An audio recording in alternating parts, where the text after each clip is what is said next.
My husband grinned as his mistress slapped my face, but minutes later, I launched my real revenge. In the first part, Selene Sterling lived like a quiet ghost inside a mansion that looked beautiful to strangers and felt like a cage to her. 15 years of marriage had trained her body to move softly, to keep her opinions folded away, to smile on command the way a lamp turns on when someone flips a switch. At 6:30 every morning, she rose before her husband, stepping from the warm bed as if her footsteps could be counted against her. The marble floors were his choice, the remodel his victory, the coldness a daily reminder that comfort was never the point. She paused in the bathroom mirror and studied the woman he'd edited over time. She was 40 now, still elegant, still composed, but the brightness in her eyes had dimmed into something watchful. Her hair, once worn freely, was pinned into a strict knot that made her look sharper, older, smaller all at once. Even her wardrobe had been narrowed down into safe colors and safe shapes, the kind that never invited attention, never started conversations, never suggested she might want more than the life she'd been assigned. Hit that subscribe button and tap the bell icon so you never miss our latest uploads. Downstairs, she made breakfast the way she always did. Coffee measured precisely, bread toasted to the shade he preferred, the table arranged with the thoughtfulness he never noticed. The house shimmered with expensive surfaces, glass, gold accents, polished wood, yet everything inside it felt temporary, as if she didn't fully belong in any room. Her husband came down the stairs already dressed, tie perfect, phone in hand. Selene Sterling had the kind of public charm that made people forgive him before he even apologized. He was 45, still handsome, still celebrated, the sort of man who could walk into a room and turn it into his stage. He didn't look at Selene when he spoke. He spoke past her, like she was another piece of furniture, to reminded her about his 9 o'clock meeting and asked about his blue shirt with the same tone someone used to ask if the car had fuel. Then, as if he'd remembered she technically existed, he turned his attention toward the one thing she still tried to keep alive. Her sewing. Her designs. Her small, careful business that made neighbors smile and brides feel beautiful and women with ordinary lives stand straighter in their own skin. Selene lifted an eyebrow, pretending to be curious the way men pretended to be polite to someone they didn't respect. He asked how her little project was going. When she answered that she'd finished a few gowns, his laugh was loud enough to bruise. He called it playing. He said 40 was too old for dreams.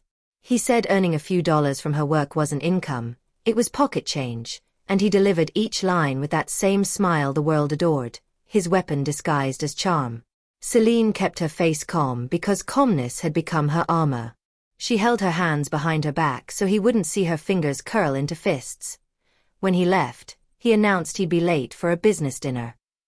He kissed her cheek the way you might tap a doorframe while walking out. Automatic, meaningless.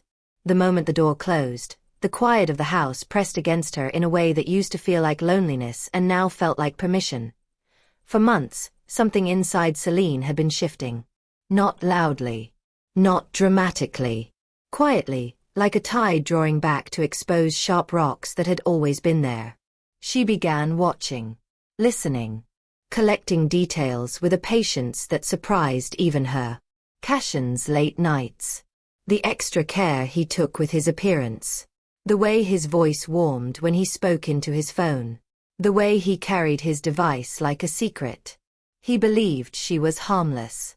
He believed she didn't understand technology.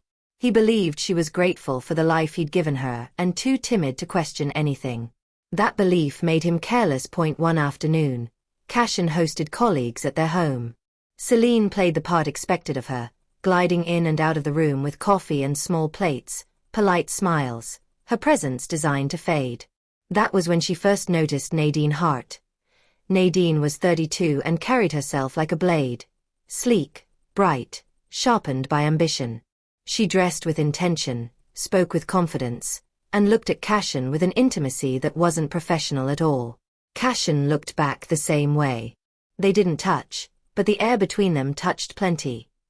When Nadine thanked Selene for the coffee, she emphasized the word devoted with a sweetness that held something sour underneath. It wasn't a compliment. It was a label. A box. A warning. That night, Selene lay still when Selene climbed into bed. He checked his phone in the dark, and the screen's pale light washed across his face. He was smiling, a private smile Selene hadn't seen turn toward her in years. He fell asleep satisfied. Selene lay awake and stared at the ceiling until her breathing slowed enough to match his. When she finally rose, she moved through the house like a whisper and went to the studio space she'd built in the basement. Fabric and patterns surrounded her like the remnants of a self she'd once been proud to be. She didn't cry. She didn't break anything. Her anger didn't burn hot, it cooled into something precise. She pulled out her phone and called a number she hadn't touched in years.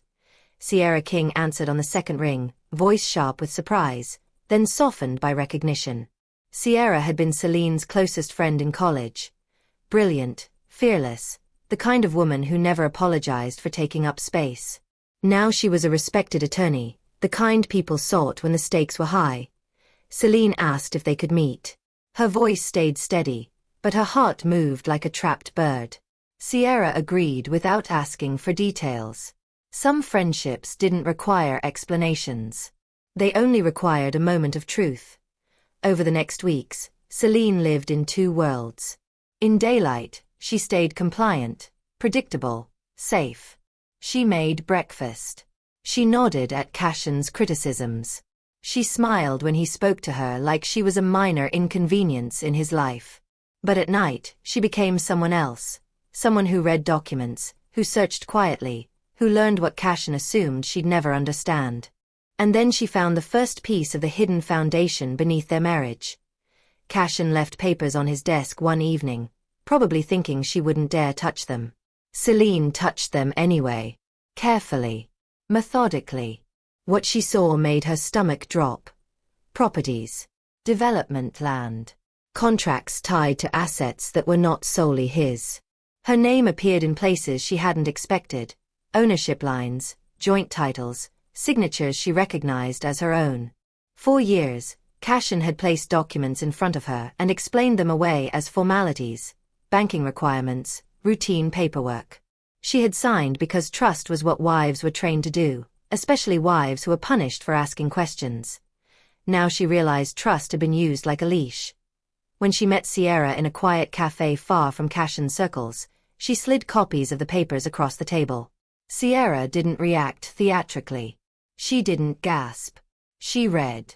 Her eyes narrowed as she absorbed each detail, and when she finally looked up, there was a controlled intensity in her gaze that made Selene feel, for the first time in years, protected.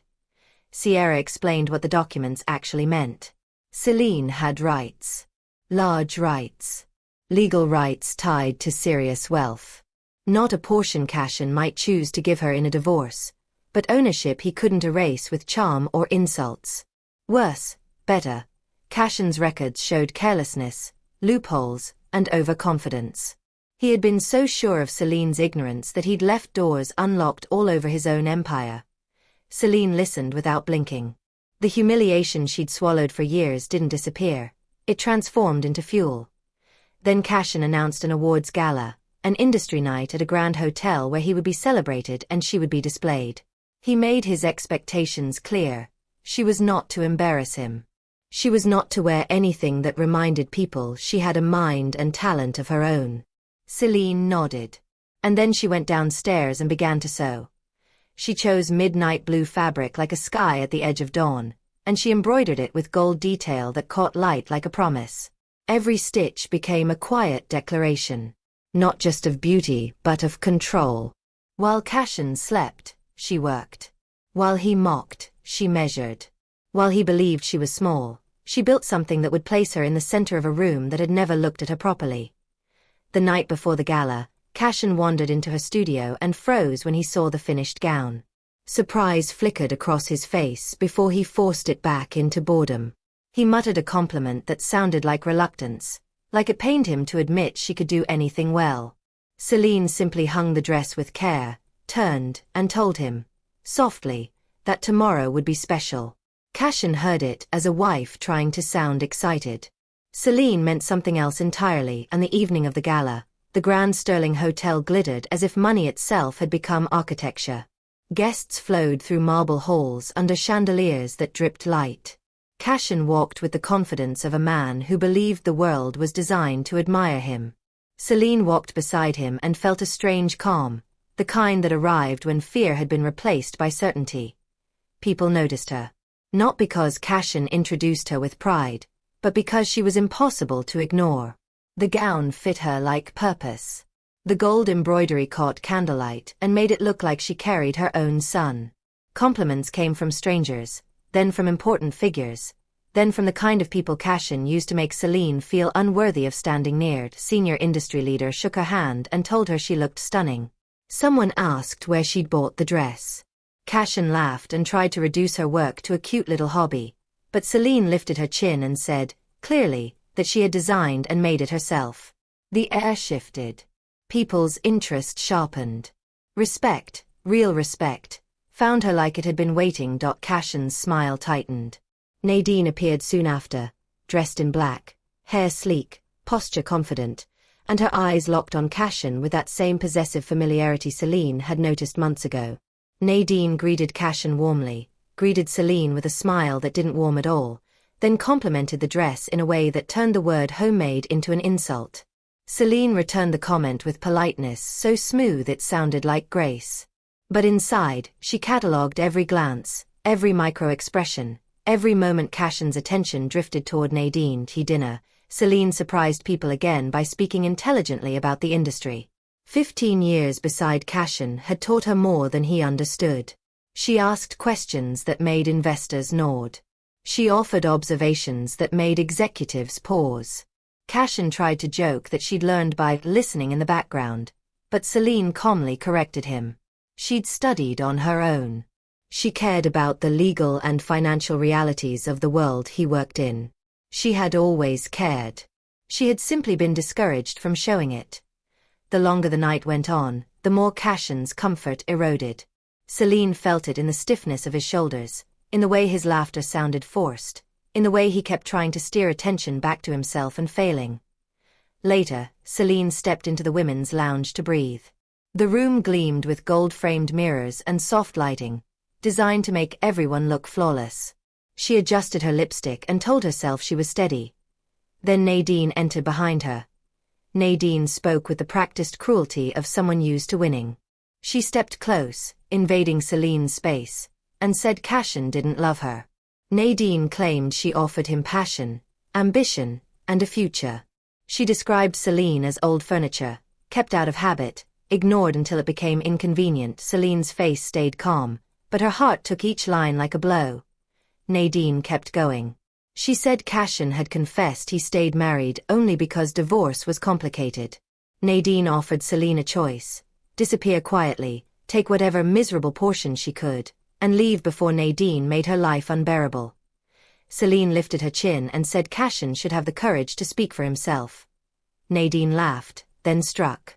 The slap echoed in the quiet lounge. Selene's cheek flared hot. For a second, the room seemed unreal, like a scene from someone else's life. Nadine looked satisfied, as if she'd finally confirmed what she believed, that Selene would always take whatever was given to her. Selene touched her cheek lightly. Her eyes did not fill with tears. Something colder moved into place. She told Nadine quietly that she had made a mistake. Then Selene walked out with her dignity intact, returning to the ballroom where warm light and music continued as if violence hadn't just happened behind a golden door. People noticed the redness on Selene's face. Concern spread. Questions rose. Nadine followed with that same smug calm. Cashin approached, irritated at the disruption. Selene told him the truth in front of everyone. Nadine had hit her. The room went still. A charged silence filled the space between chandeliers. For a moment, Selene thought Cashin might surprise her. She thought he might finally defend her because the audience mattered, because his reputation mattered, because surely, even for him, this would be too far. Cashin stared at her cheek. Then he laughed. Not a nervous laugh. Not an uncomfortable laugh.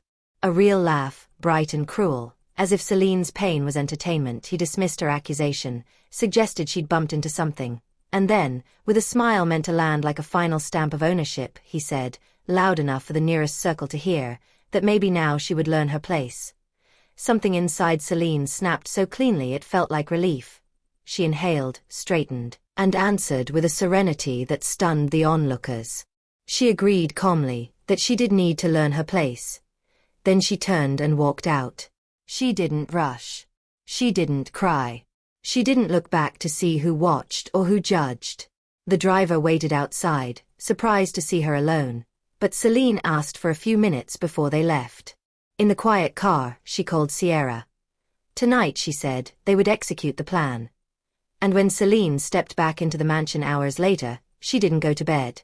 She went to the study, turned on a small lamp, and opened the folder she'd prepared for this exact moment. The house was silent, her husband asleep upstairs, unaware that the shape of his life was about to change. Selene signed papers with steady hands while the clock moved toward morning, and when she finished the last document, she smiled. Not the obedient smile she'd worn for years, but the smile of a woman who had finally stepped into herself. And the second part, the morning arrived the way storms do, quiet at first, then all at once. Selene woke before the alarm because her body had been running on adrenaline all night. Cashin slept beside her, heavy with alcohol, mouth slack with careless peace. He had come home late smelling like expensive cologne and someone else's perfume. Mumbling excuses, Selene didn't bother collecting anymore. She rose without sound, dressed not like a wife preparing breakfast but like a leader preparing for war. A navy suit. Clean lines. A face that suggested calm authority rather than apology. She moved through the house and packed the small bag she'd prepared over the last week. Documents, a few clothes, sentimental jewelry inherited from her mother. Not much. She didn't want to carry her old life into the new one. A car arranged by Sierra waited discreetly down the street. Selene left without turning on lights, without leaving a note, without giving Cashin even the courtesy of a warning. Some people mistook courtesy for weakness. Selene was done teaching that lesson to Sierra's law firm. The building rose like a glass blade over the city. Selene entered the lobby and saw Sierra waiting, composed and ready, a woman who understood that moments like this demanded clarity, not emotion. Sierra greeted her with a small smile that carried both friendship and professional satisfaction. In a boardroom lined with mahogany and skyline views. Folders were set neatly on the table. A video call waited with bank representatives. Everything had been prepared with meticulous care, using Cashin's own paperwork against him. Authorizations he'd never expected Selene to understand, clauses he'd never imagined could be turned. Sierra explained each step again, not because Selene needed reassurance but because precision was part of their discipline. The documents would transfer majority control of Cashin's company into Selene's hands. Accounts connected to jointly owned assets would be frozen pending audit. Properties would be retitled under the authority Selene already had, hidden in plain sight beneath Cashin's arrogance. Selene signed. One signature at a time, each stroke deliberate, each page a quiet act of reclamation. She felt no tremble in her hands. She had already spent years trembling in private. Today she was finished with that. At 8 o'clock sharp, Sierra signaled the bank team. The process moved like machinery, efficient, inevitable. Notifications went out. Access permissions changed. Accounts locked. Shares reassigned. Ownership updated in systems that didn't care about Cashin's ego or his charm. When it was done, Sierra looked at Selene with a rare softness. Selene was now the majority shareholder. The empire Cashin had treated like his personal throne rested, legally and practically, in Selene's hands. Selene walked to the window and stared at the city as if she were seeing it for the first time. Buildings that had once felt like Cashin's trophies now looked like something else. Responsibility. Possibility. Proof that her life had contained more than quiet suffering. Even if she'd been the only one who knew. Sierra's phone rang. The bank had called to report that Cashin had already tried to move money and was blocked. He had attempted to access corporate email and discovered restrictions. Confusion was spreading across his morning like ink in water. They spent the next hours preparing the controlled explosion. Internal communications for staff, leadership transition notes, a public announcement carefully written to sound like strategy rather than scandal. Sierra had professionals lined up. People Selene could trust to keep operations stable and to ensure the company didn't bleed during the shift. When Selene finally sat back, her coffee untouched, she asked about Nadine. Sierra's expression sharpened into something practical. Nadine's contract could simply not be renewed. The new leadership would have no reason to keep her. And after what Nadine had done, after the slap, after the threats, there were other legal options too, should Selene choose. By late morning, Sierra received confirmation. Cashin had shown up at the bank demanding answers. He was furious, loud enough that security hovered nearby. The bank refused to reveal everything without formal requests. The delay would make the moment of realization even worse when it finally landed. Selene did not feel guilt. Not anymore. She ate lunch because Sierra insisted she keep her strength. Then she stepped into meetings with executives who now had to look at her differently. Some were surprised. Some were wary. Some were impressed in ways they tried to hide. Selene didn't beg for acceptance. She offered competence. She asked the right questions. She spoke with the calm certainty of someone who had learned the business not from a podium but from years of listening, reading, watching, and preparing. In the afternoon, Sierra told her Cashin had called repeatedly. Emails flooded in. Security reported he had appeared at the firm, demanding to see Selene, but he was turned away. No appointment, no access. For the first time in years, the door was not opening for him just because he wanted it to. Selene moved into a temporary apartment arranged by Sierra's firm, discreet and elegant, a space where she could breathe without Cashin's shadow filling the rooms. That evening, she stood at the window with a glass in her hand and looked out at the city lights. She saw buildings tied to her name, projects tied to her authority, and she felt something she hadn't felt in years. Meanwhile, Cashin's day had unraveled. He woke to urgent calls about frozen accounts and modified permissions. He shouted for Selene and found the house empty. No breakfast. No note. No evidence of her existence except the absence itself. The bank, papers waited. At his office, unfamiliar faces waited. Authorities that had once obeyed him now denied him entry. And when he reached for Nadine, the woman he'd risked everything for, her calls went to voicemail. By the time Cashin stumbled into the apartment he'd kept for their affair, he found it stripped clean. Her clothes are gone. Her cosmetics are gone. Even photographs removed, as if she'd erased herself from the story before it could stain her future. Nadine called from a different number, already distant. She said she was leaving for a new job in another city. She said she couldn't be with a man who no longer had power. She added with icy clarity that watching him humiliate Selene publicly had revealed something she didn't want attached to her name. Cashin begged. Nadine laughed. Then she ended the call. Cashin stood in an empty room and finally faced the silence he'd spent years forcing Selene to live inside. And Selene, far away from him now, did not answer his messages. She deleted them without reading. Conversation had been offered for 15 years, and Cashin had chosen cruelty each time. Selene was done asking for what should have been freely given. Her new life would not begin with pleading. It would begin with decisions. In the third part, the first thing Selene did after she woke in the new apartment was sit in silence and notice what it felt like to exist without being monitored. No footsteps overhead. No sharp voice calling her from another room. No invisible schedule built around another person's moods. The quiet wasn't empty. It was spacious, like a door had finally opened in a house she'd been trapped in for years. She drank water, dressed with care, and reviewed the day's agenda Sierra had arranged. The transition at Sterling Construction would not be won by paperwork alone. It would be won by steadiness. People feared chaos more than they feared new leadership, and Cashin had built his power by convincing everyone he was the only one who could keep the machine running. Selene's job now was to prove that the machine would run better without him. The corporate building that had once felt like Cashin's fortress looked different when Selene approached it as the person with legal authority. The lobby staff straightened when they saw her. Some recognized her from gala photos, the wife in the midnight blue gown. But their eyes changed when they realized she wasn't a guest today. She was the reason the security badges had been reissued overnight. Upstairs, the interim executive team Sierra had recruited waited in a conference room with panoramic windows. They were experienced people, chosen for their competence and their calm under pressure. Selene listened more than she spoke at first. She let them present the state of ongoing projects, the staff's concerns, the clients who would need reassurance, and the financial obligations that could not be missed.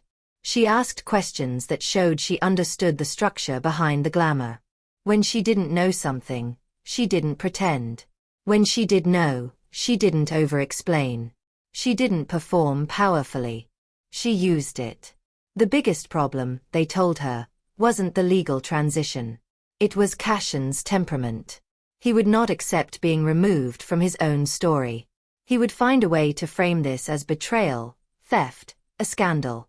He would call old friends, pressure investors, attempt to stir panic inside the staff so he could claim he was necessary. Selene nodded and said they would not fight him in public. They would simply do the work. They would communicate clearly. They would keep projects on track. They would answer client questions with facts, not drama. And if Cashin tried to make the company bleed to prove a point, they would have records ready to show who was responsible. When Selene stepped into the executive office that had once been Cashin's, she didn't feel triumph the way people expected. She felt something more complicated. The desk was immaculate, arranged like a display case. There were framed awards, architectural sketches, and photos from events where Cashin wore that same confident smile. The office looked like a monument to a man who believed he was the only architect of his own life. Selene set her bag down and looked around as if she were studying an unfamiliar room in a museum. Then she opened a drawer and found what she expected: copies of agreements, handwritten notes about deals, and reminders about people Cashin believed he controlled. It wasn't the paperwork that bothered her. It was the certainty behind it. Cashin didn't just want to succeed. He wanted to own. She turned to the window. The city stretched out under the morning light. The buildings didn't care who sat at the desk. Steel and glass did not praise men. They simply stood. And Selene had decided she would stand too. Her phone buzzed with a message from Sierra. Cashin's lawyer had filed an emergency request to restore access to the accounts. Sierra had responded with documentation and would handle the legal battle. Selene read it once and set her phone down. She would not let Cashin drag her back into the arena of emotion. She would let the law do what the law was meant to do: measure the truth in documents, not in speeches. By midday, staff had been gathered in a large conference hall. Some faces were nervous. Others were curious. A few looked skeptical, as if waiting for the moment Selene would reveal herself to be a temporary figurehead, someone who would sign papers while a real leader ran the show behind her. Selene walked onto the small stage without rushing. She looked out at the employees who had kept the company alive through late nights and tight deadlines, who had watched Cashin receive applause while their effort remained invisible. Selene understood invisibility better than they knew. She introduced herself not as Cashin's wife but as the majority shareholder and acting president. She acknowledged the unusual nature of the transition and assured them that stability was the priority. Projects would continue. Salaries would continue. Vendors would be paid. No one would lose their job because of drama at the top. Then she said something that made the room go quieter. She told them she had been learning the company's business for years. She had been present. She had read contracts. She had studied regulations. She had watched how decisions were made and how mistakes were hidden. She did not say Cashin's name, but the shape of him was in every line. She promised that under her leadership, the company would value transparency, accountability, and fair recognition. She promised that the work would finally speak louder than the ego. The applause started hesitant and then grew. Some people clapped because they wanted to believe her. Others clapped because they had already decided Cashin's reign needed to end. A few clapped out of relief because at least someone was speaking to them like adults rather than chess pieces. In the days that followed, Selene worked. She met with department heads. She sat with accountants. She reviewed budgets. She asked for reports and read them instead of filing them away. She didn't demand loyalty. She demanded clarity. Every time someone tried to flatter her, she redirected them back to work. Every time someone hinted that Cashin might return, she reminded them that the company would be run by the person the law recognized, and the law recognized her. Words traveled, because words always did. In the same circles that had once spoken about Selene as the quiet wife, people began speaking about her as the new president. Some said it with admiration. Others said it with disbelief. And some said it with anger, because the idea of a woman quietly outmaneuvering a celebrated man threatened their assumptions. Sierra arranged a controlled press statement. Nothing sensational. Nothing that turned the transition into gossip. The message emphasized strategic restructuring and long-term vision. It hinted at modernization and expansion. It never mentioned infidelity or humiliation. Cashin's pride would starve without attention. But Cashin did not starve quietly. He tried to force his way into the corporate building again. He shouted at security. He called old clients. He demanded meetings. When he could not reach Selene directly, he sent messages through mutual acquaintances, each one designed to provoke guilt. He told people she was unstable. He suggested she was being manipulated by lawyers. He claimed she was destroying the company out of spite. Selene did not answer. She did not defend herself to people who didn't deserve the truth. She let the company's calm operations speak for her. Every contract is completed. Every deadline was met. Every client was reassured. Every paycheck issued on time. Reality became her rebuttal. Then, one afternoon, a message arrived from someone Selene didn't expect. Maria Torres, a high-profile interior designer who worked with luxury developers. She had been present at the gala and remembered Selene's dress. Maria invited Selene for coffee to discuss a potential collaboration on a new residential project. Selene almost laughed at the strange symmetry. Cashin had mocked her sewing as childish. Now the skills he belittled were opening doors he could never have unlocked for her. To the cafe, Maria greeted Selene warmly and said she'd been impressed by Selene's poise at the gala, not just by her gown. Maria had recognized something: Selene's quiet strength. They spoke about design, about taste, about how homes shaped the lives inside them. Maria then shifted the conversation to business, asking Selene about Sterling Construction's upcoming developments and whether the company planned to expand into more luxury residential markets. Selene answered with confidence. She explained her vision: projects that didn't just look impressive but functioned well for real human lives. Spaces that were elegant without being cold. Structures built with the understanding that people were not decorations. Maria smiled and said she wanted to work with a company led by someone who thought that way. That meeting led to another. Then another. Slowly, opportunities appeared. Partners who had once been loyal to Cashin because his name was loud now found Selene interesting because her results were steady. A quiet kind of influence began to form around her, built not on charm but on competence. Meanwhile, Nadine's name surfaced again in a way Selene hadn't anticipated. Human Resources reported that Nadine had missed meetings and was avoiding communication. Then a resignation letter arrived by email, brief and polished, submitted with the cold speed of a person fleeing consequences. Nadine didn't ask to speak with Selene. She didn't apologize. She simply vanished from the company the same way she tried to erase her affair from Cashin's apartment.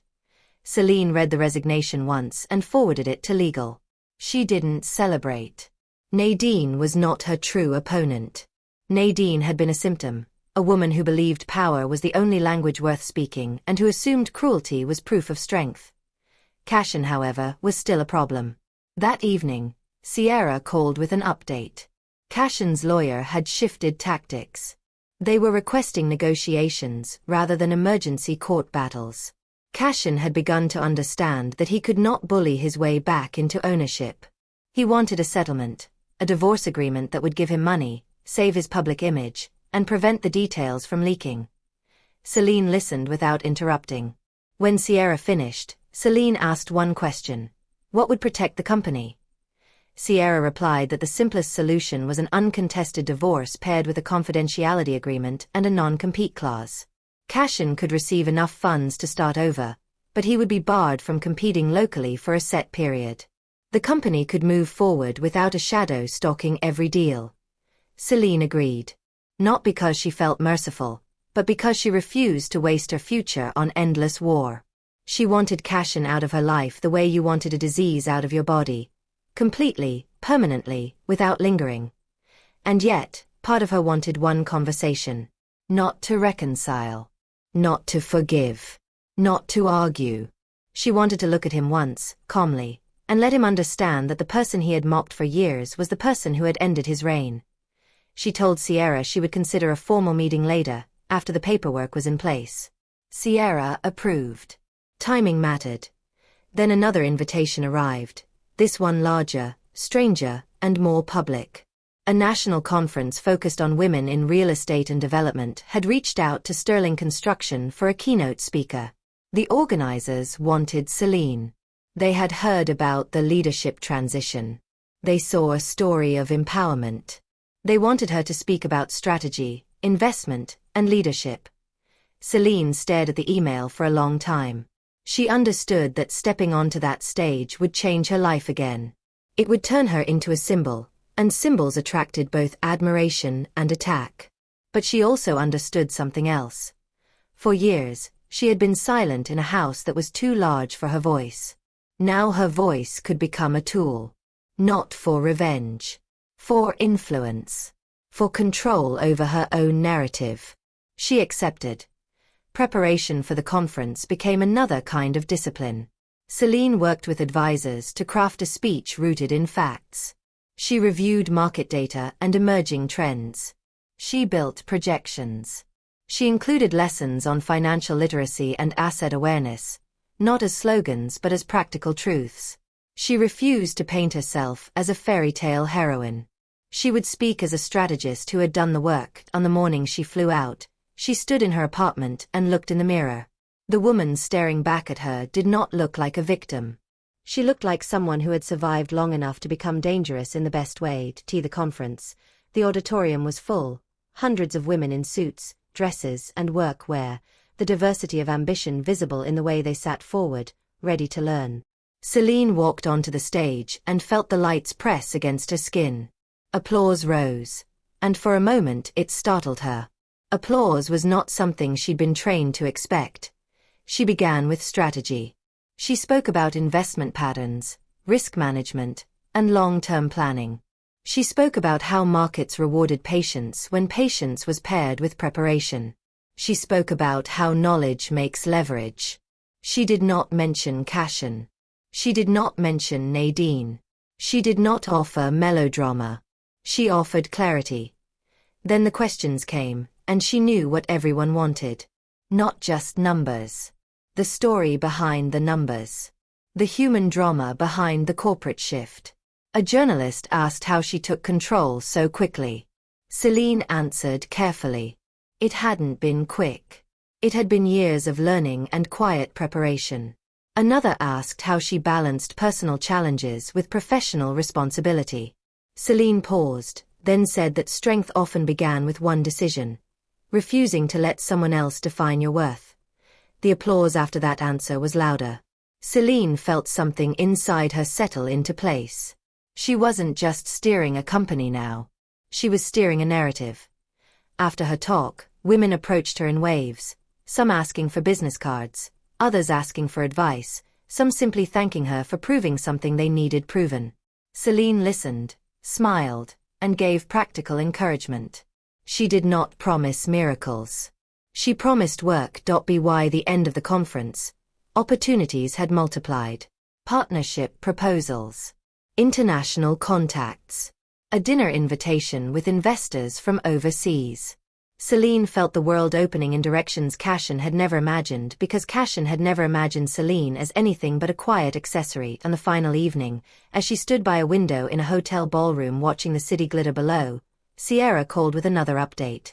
Cashin had formally requested a meeting. He was ready to accept terms. He wanted to salvage dignity.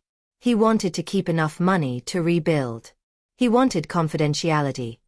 Selene listened, then told Sierra to proceed with negotiations and include the non-compete clause. When Sierra asked when Selene planned to return, she said she'd be back in a week. She had meetings that could shape the company's future for years. After she ended the call, Selene stood alone for a long time and watched her reflection in the glass. The woman in the reflection looked like someone who belonged in that high-rise view. Selene realized that revenge had never been the goal. Freedom had been. Selene returned home to a company that had begun to breathe differently. The first thing she noticed when she walked through Sterling Construction's offices was the posture of the staff. People moved with purpose rather than tension. Conversations sounded less like whispers and more like work. It wasn't that everything was suddenly perfect. No business was ever perfect, but the atmosphere felt less like a kingdom and more like a team. Her executive group presented updated reports, client satisfaction rising, project timelines stabilizing, budgets cleaner. The numbers confirmed what Selene had suspected for years. Cashin's leadership had been fueled by ego. Ego could win applause, but it also created blind spots. Under Selene, those blind spots were being corrected. She spent the week meeting with department heads, refining the company's structure, and ensuring that the transition didn't just remove Cashin but replaced his chaos with a system. She created review mechanisms that prevented one person from holding too much control without oversight. She insisted on transparent reporting. She made it clear that innovation would be rewarded, but deception would not. Then the meeting with Cashin was scheduled. Sierra arranged it at a neutral location in a private conference suite, not at the company, not at the law firm, not anywhere Selene had once been forced to smile for him. Cashin arrived first, accompanied by his lawyer. Selene arrived second, accompanied by Sierra. She wore a simple, elegant suit. No jewelry meant to distract. No softness meant to invite apology. When she entered, Cashin stood up quickly. For the first time in years, he looked uncertain. Not because he suddenly felt remorse, but because the world no longer bent to him automatically. His face carried exhaustion. His eyes, once full of smug confidence, now flickered with caution. He tried to speak first, but Sierra cut in politely and laid out the terms in clear legal language. Cashin's lawyer countered with small adjustments, mostly focused on money and the scope of confidentiality. Cashin himself watched Selene as if searching for some sign of weakness he could exploit.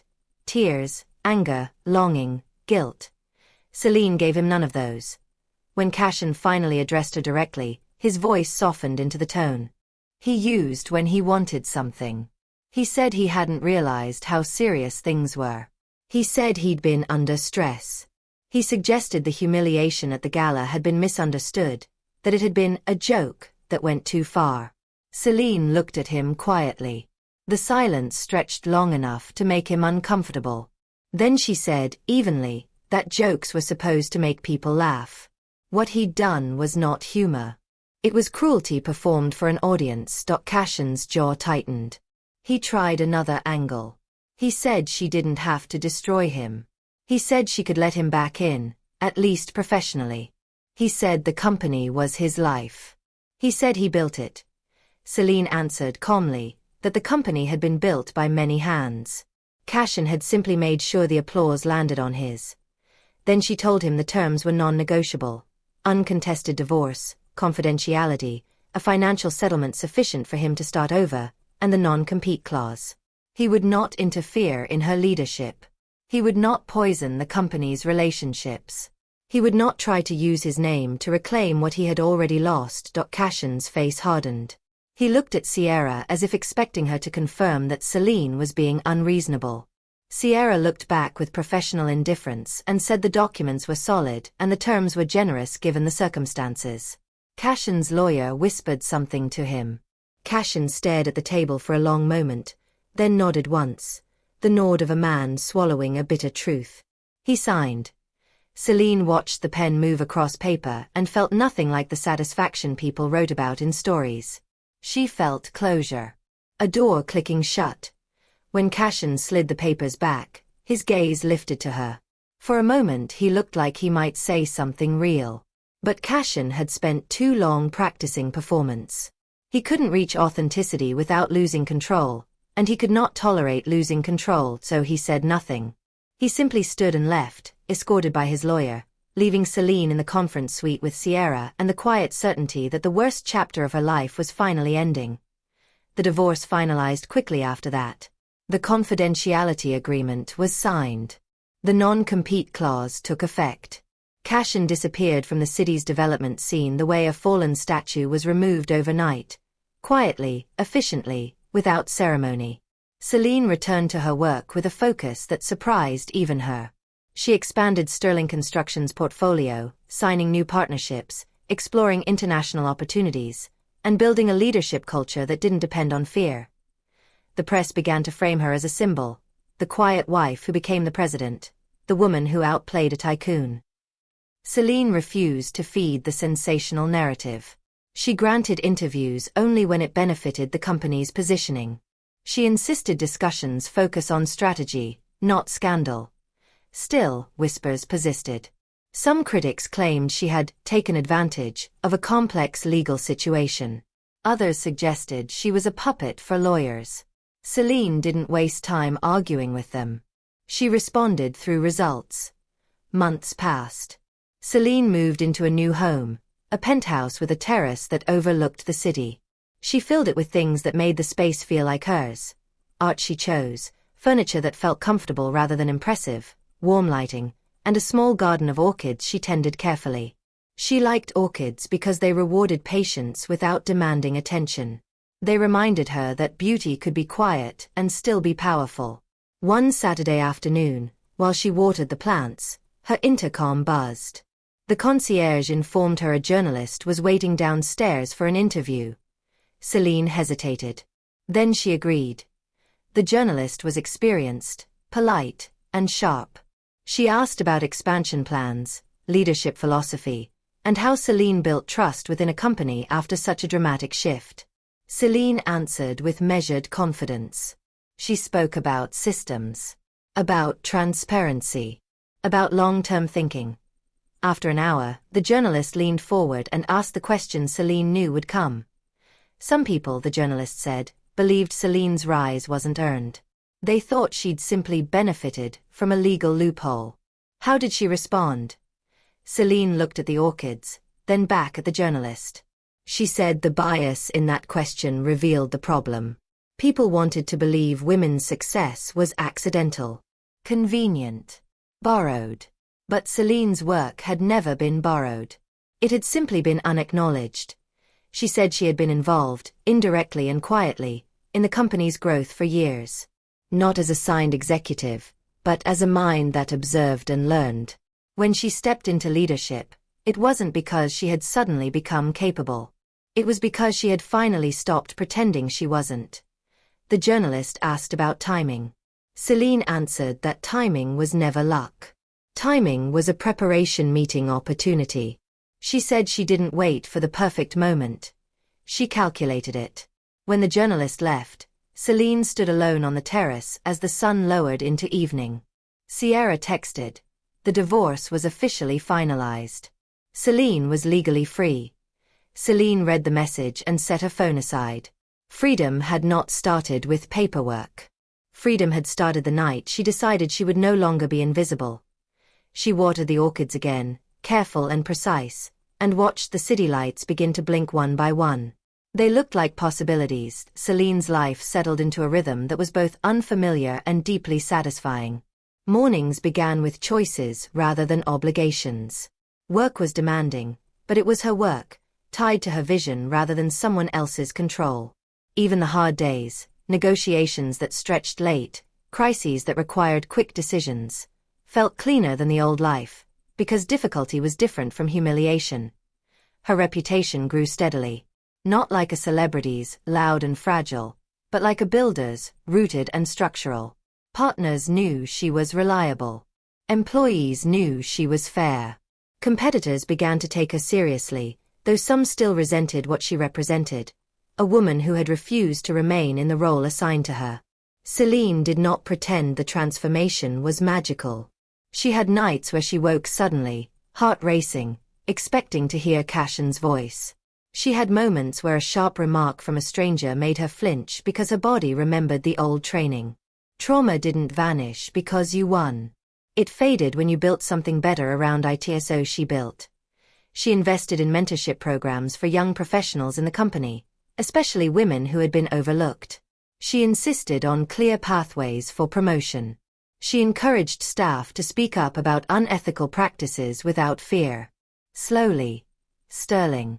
Construction became known not just for impressive projects but for a healthier internal culture. One afternoon, months after the divorce, Selene attended a charity gala for housing initiatives.